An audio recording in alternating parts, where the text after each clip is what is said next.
Roughly 25% of all motorcycle accidents are simply motorcycles running wide in corners. That's a huge percentage. In the immortal words of a 19th century naval officer, we have met the enemy and they are us. So today, we're going to break down as simply as we can manage how to turn or how to corner on a motorcycle. For the sake of brevity, we are going to try to focus primarily on the what we need to do in order to ride a motorcycle around a bend with the least amount of risk. So many riders come to us hoping for a secret technique that will suddenly make them a better rider, but that secret technique isn't a secret at all. Yet it's the hardest thing for most of us to master, looking and thinking further ahead. From our first driver's education class when we were kids, the concept of a 2-second following distance was so ingrained in us that it became for many of us not only how far we look, but also how far we think ahead. But 2 seconds isn't nearly enough time to react to much of anything. The only way to successfully ride a motorcycle is to teach ourselves to look and, more importantly, think further ahead. Air Force pilots call this staying ahead of the aircraft, and I really like that saying. We need to stay ahead of the motorcycle. We need to be actively looking and thinking about what we need to be doing 10 to 15 seconds from now. This is what separates good riders from great riders, the ability to look and think as far ahead as possible. Prepare to enter the corner from the outside of the turn, not the middle, and definitely not the inside. There's a number of reasons for this. Most importantly, when we enter a corner wide, it allows us to see further ahead into the corner. Remember how we just talked about the importance of looking ahead? Entering wide gives us the most visibility.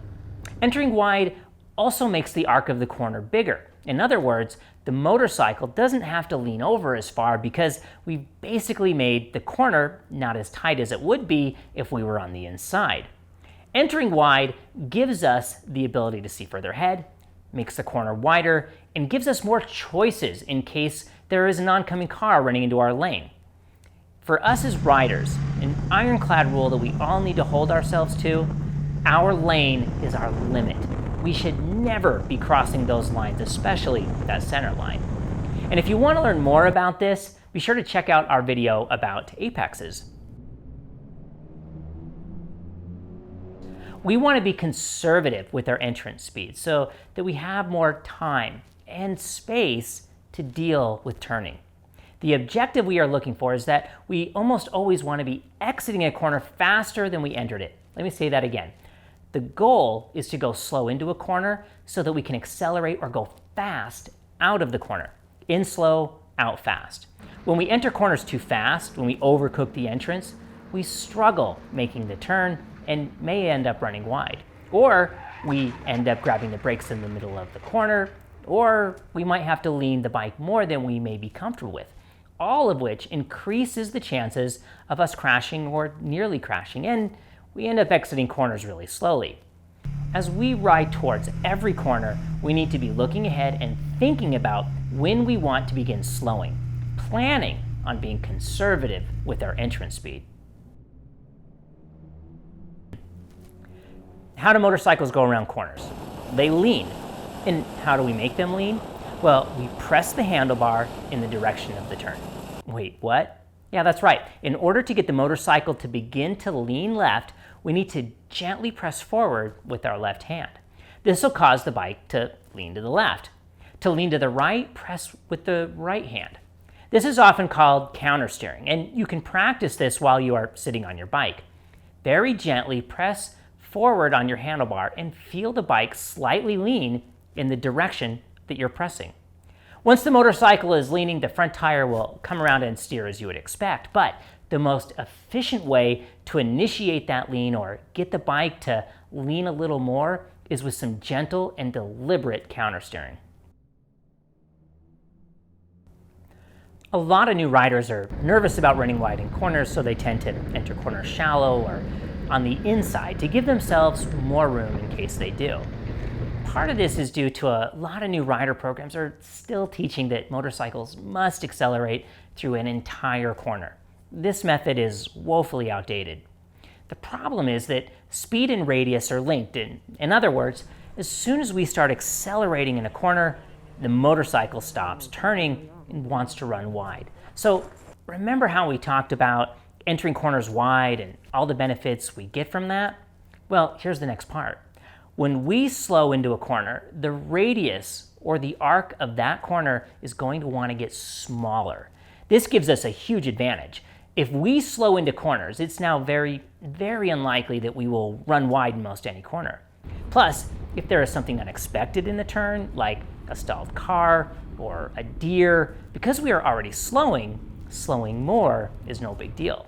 If the corner unexpectedly gets tighter, it's no big deal because we are already slowing down. So it's easy to slow a bit more and turn a little tighter. Grip comes from weight. This is why most of our bike stopping power comes from the front brake. When we slow, weight shifts to the front and pushes the front tire into the ground, and we have more grip. By slowing into a corner, we have more grip in case we have to slow or stop, but we also have more grip for turning. Listen, ideally, we want to slow into corners using just a little bit of front brake. Well, how much? Not much is needed. When you squeeze the front brake on your motorcycle, you will likely hear a faint click. This is the switch that turns on the brake light. Just this much front brake is all you need as you slow into a corner, just enough to click the brake light on.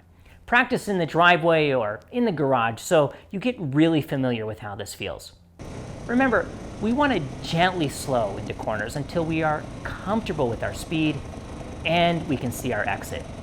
Not only does this give us the most options to deal with the unexpected, it's also the method used by the world's best motorcycle racers because you don't win championships running wide and crashing into the gravel pit.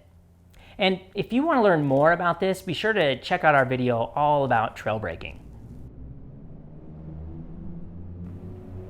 Remember how earlier I said that as soon as we start accelerating, the motorcycle stops turning and wants to run wide? Well, let's use that. When and only when we can see the exit of our corner and we can take away lean angle, we can slowly begin to accelerate out of the corner. What we really want to do is to gently add throttle as we slowly take away lean angle. This is also the really fun part of cornering, that joyful sensation of gradually speeding up as we come out of a turn. And this is a great way to measure how well you did. If you didn't get scared in the corner, and when you saw your exit, you had the confidence to start rolling on the throttle, those are all signs of a corner well done. So, what do you do when you find yourself in the middle of a corner and you can see your exit and you start accelerating out of the turn, but you're in too high of a gear and the bike has no power? Well, just downshift. Here's the problem. I can't tell you what gear to be in as you enter a corner because so many things will affect which gear you should be in as you exit. If the corner is going downhill, getting into a lower gear isn't at all important because gravity is going to help accelerate you out of that turn. You may also find that as your experience grows and your skills sharpen, or even as you get your second motorcycle, how you shift getting into and out of corners will likely change. So don't worry too much about shifting. It's more important to get good at slowing into corners and learning how to be patient and waiting until you can see your exit. So I don't know if it's the same for everyone, but when I'm scared in corners, riding isn't much fun at all. But when we follow the process that we've laid out, it's far less likely that we'll get scared in corners because these steps give us the most options to deal with the unexpected and gives us more control over the motorcycle. All right, so let's recap. Look ahead, stay ahead of the motorcycle. Look and think 12 to 15 seconds ahead. Enter corners wide. Slow before the corner. Press to initiate lean, and continue to slow until you are comfortable with your speed and you can see your exit. When you can see your exit and take away lean angle, begin to gently accelerate out of the corner.